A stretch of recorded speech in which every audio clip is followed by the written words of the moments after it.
Let's see if he answers. I'm gonna apologize if I was short with him. How'd I answer since he's at the gym? Hello?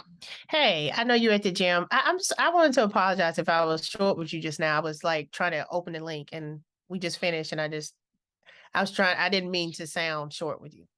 No, you were cool. You had to have me finished. I get it. It was all good. Okay. All right. I'll text you later. Bye. All right. Listen, this man swear I can do no wrong.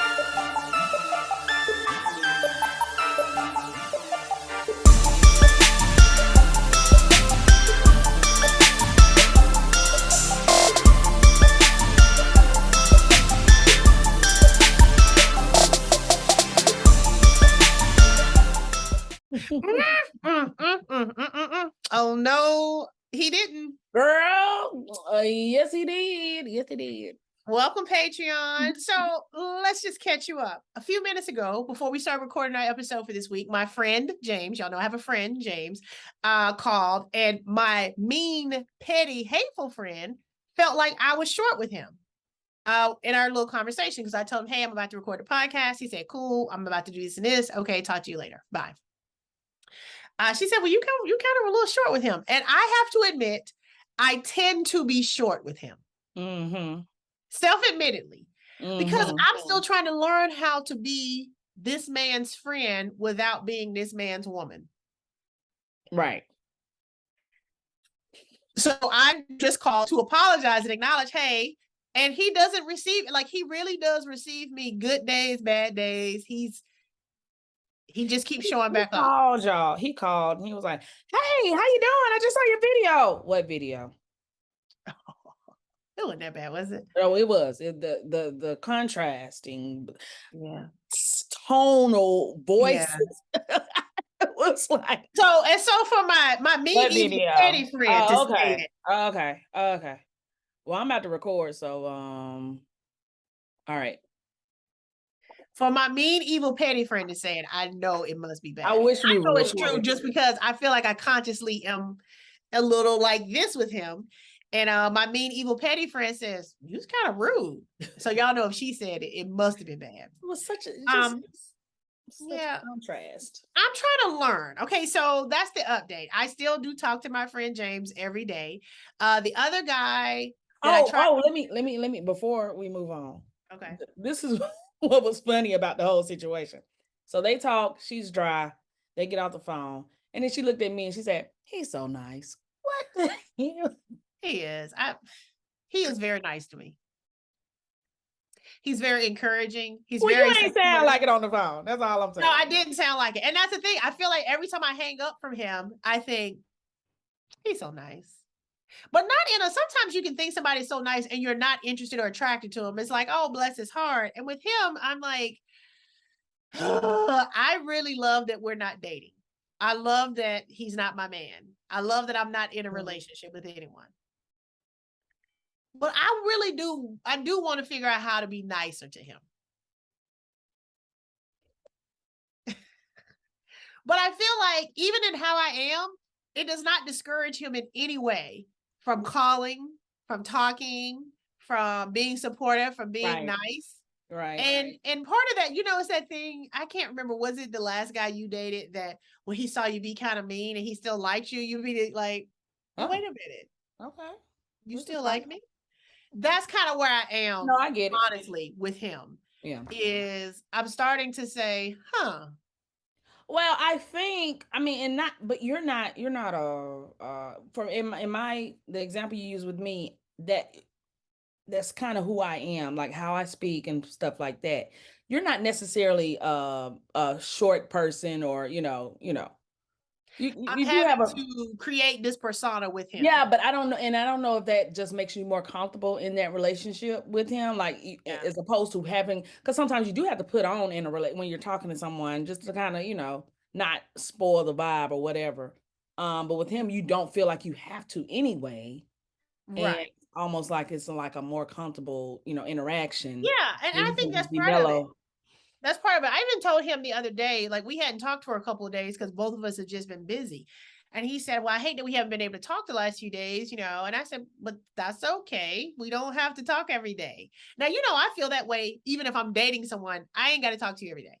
And so I said, well, we don't have to talk every day. I said, that's part of why I love not being in a relationship, because I don't have that perfunctory, hey, how you doing? Hey, how was your day? You know, I don't want to do that. And so if we don't talk to each other, I'm not nowhere tripping. I'm not nowhere feeling or thinking nothing negative or bad. I'm literally busy, and I know you literally are too. And so, but I talked to his friend. So the night that I met James, I met his friend Kurt. And Kurt is also single. Kurt is also a nice guy. But the night I met Kurt, it was like we were instantly like best friends. But James was like, okay, James over there falling in love. And it was just kind of a joke. Well, I talked to Kurt last week, and Kurt told me that James told him he had been talking to me. And I said, yeah, but we're not dating. You know, we're just friends. And Kurt said, well, do I need to tell him y'all not dating?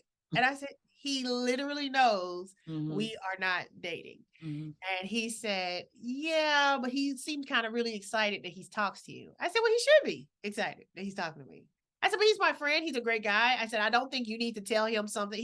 His theory was, and it's true, that sometimes you could hear it differently from a friend versus the person. Yeah. But I told him, no, I don't think you need to save your friend or help your friend. Now, the beginning of our conversation went that way. By the time we finished our conversation 2 hours later, me and Kirk, we were talking about his dating and life and men and women, and we'll talk about some of that stuff that was brought up on future podcasts. But he ended it by saying, well, I'm excited for my friend. And I was like, well, why? I said, who are you talking about, me or James? He was like, James, I'm excited for him. I said, why? He said, cause y'all gonna be together. And I said, you know what? I said, I don't know that, but I don't know that. James himself has told me, and I may have mentioned on here, I was telling him, I don't know when I would want to date again. And I don't think it would be fair to ask you to stay around. I said, so hopefully you're dating. Hopefully you're, you know, exploring all your options. I love talking to you, but if you ever need to stop talking to me because you need to explore something else, I will get it. I will understand. I'm not going to be tripping. Right. Because I don't want to waste nobody's time, just like I don't want nobody wasting my time.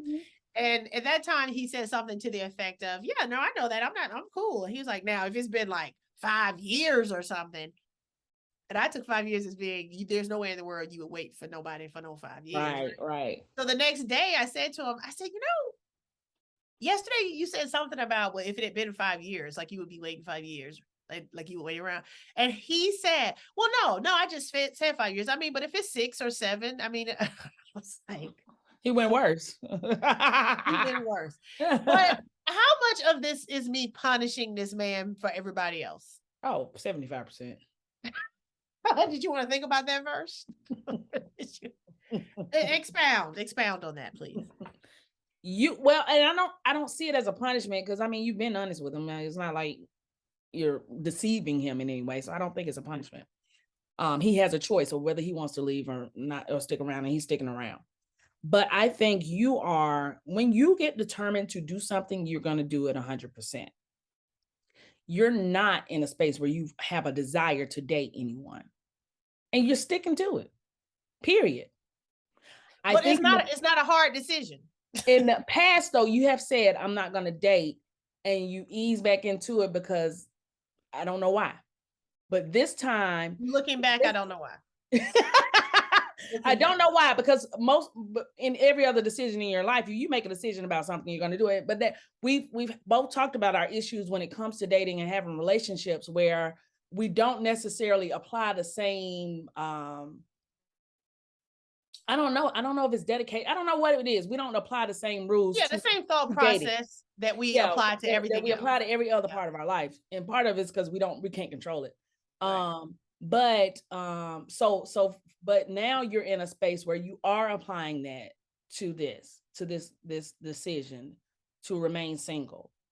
And because you're seeing benefits from it, and I don't even know if it's like it's tangible benefits, but you're seeing mental benefits to it.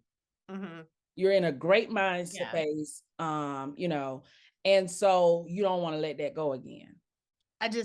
And that's the thing, even for you, you're you're not dating, but not because you've decided And I not haven't to. said don't want to Right. date. I just haven't, I just not dating. Yeah, you just haven't decided to date. Right. So you're not retired from dating the way I'm retired from dating. You just ain't dating.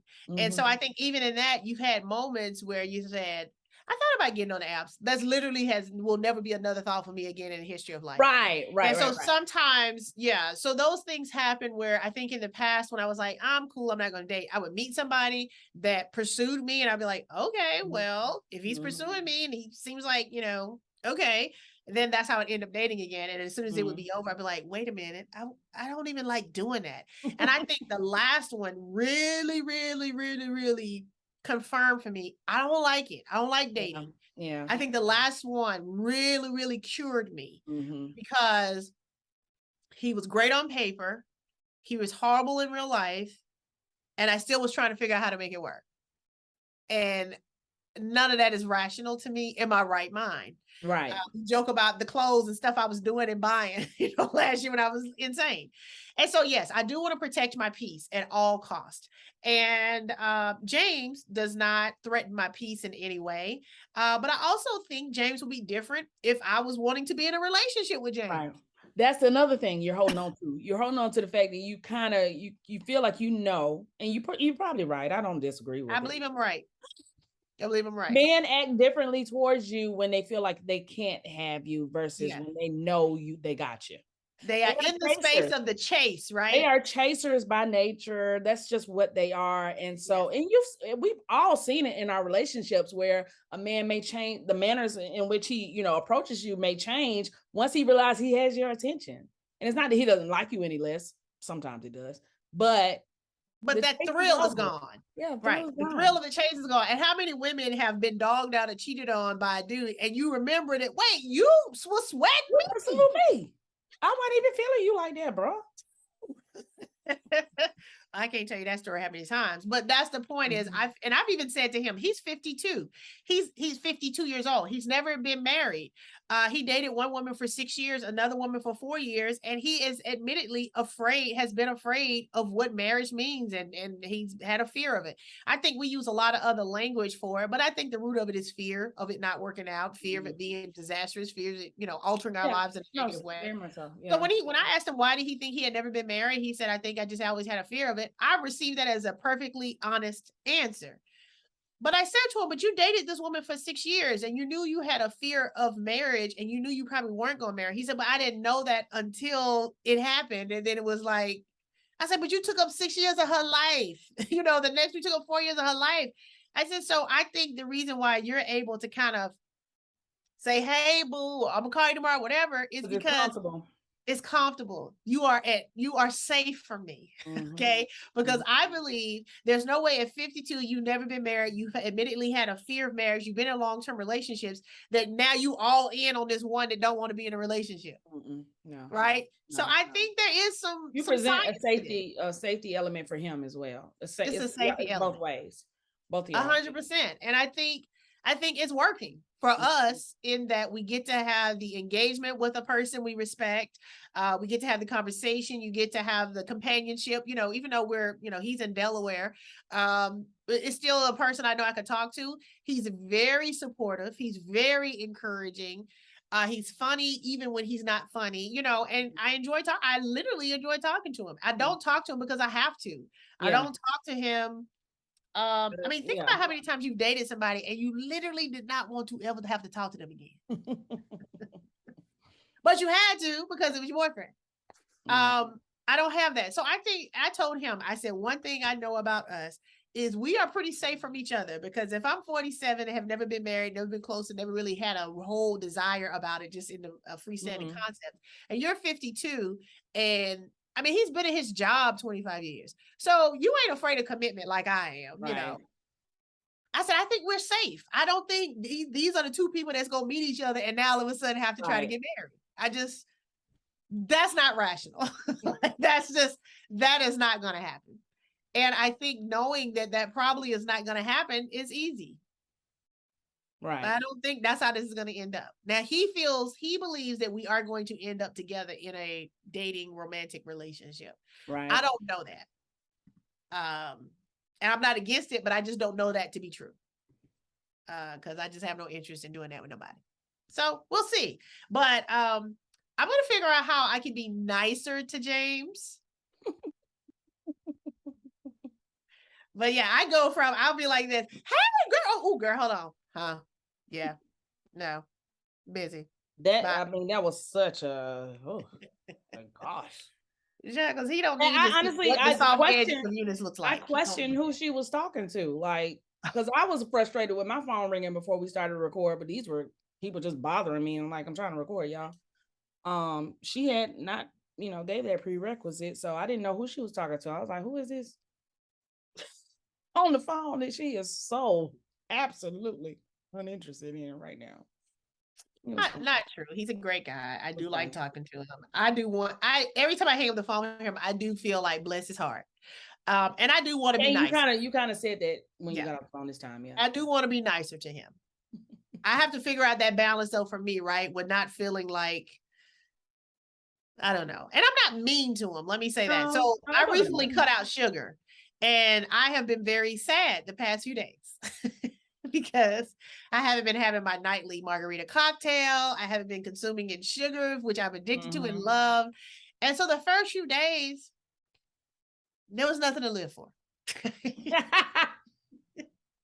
I'm just gonna be honest. Sometimes when you try those things, it affects your mood. It's like, okay, Yeah. so, and that's how I was with him on the phone. It was like, whatever. So I said to him, I said, I think I'm going through some kind of withdrawal or something because I don't feel bad. I don't feel nothing. Yeah. If I can't drink my margarita wine cocktail at night, what am I here for? And he said, well, okay, well, we can talk tomorrow when you're in a better mood. And I said, I didn't say I was in a bad mood. I'm not in a bad mood. But no, he said when you have a better attitude. That's what he said. When you have a better attitude, which was also more infuriating. But he seems like he's not going anywhere. So, but watch me say, well, James, I like you. Let's be together. Y'all, I won't ever hear from him again. And this is called science and men. But anyway, we'll keep you posted. Also, sidebar, totally unrelated. The kid sent me a text last Sunday telling me that he told his mom about us. Oh, yeah. You remember, I'm older than the kid's mom. So we kind of had a thing where I was like, hey, you will never want to mention this to your mother. Just because it's probably not going to go well. Most women are a certain way about their sons, especially older women, let alone I'm older than her. Now, obviously, y'all see me. She's fly, but I'm old. So he said it went well. He said they were having a moment of being open. I did not ask for too much information, like why, how, did you show up my picture? You wanted to. I wanted to, but I just said, okay, hopefully it was positive for you to share it, or hopefully you shared a positive experience. He just said that's all we had, and I just left it at that. But one day I will get the deets on how, when, why. Did you tell your mama? But you know what? You almost feel a little bit more creepy telling a young man not to tell their mama. Yeah. It's like, I had to let that go. Oh, okay. Yeah. I done go. And I've told my mom, and I talk about it, everybody knows. So I just felt like, whatever. Right. It is. And they probably have that relationship, obviously, where he's comfortable talking to her. So yeah. What's the deal? Hopefully that's the end of that. Hopefully I won't see no woman in my inbox. Right. That's coming at you about their man. Yeah, Please don't let them come at you about their son. It's a whole nother I level. would not know what to do. But anyway, that's it, Patreon. Hopefully y'all enjoyed your treats that you got in the mail. Oh yeah. Let us know that you got your treats. Send us your pictures, y'all. Send us something. Yeah, post pictures and tag us in your t-shirts. We hope y'all love them. And we do have more shirts to sell that are out there. So let us know if you want them. All right. Until next time, I will be nicer.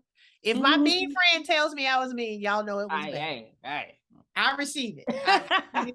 I got to fix it. All right. Until next time. Oh, no, he didn't. Girl, yes, he did.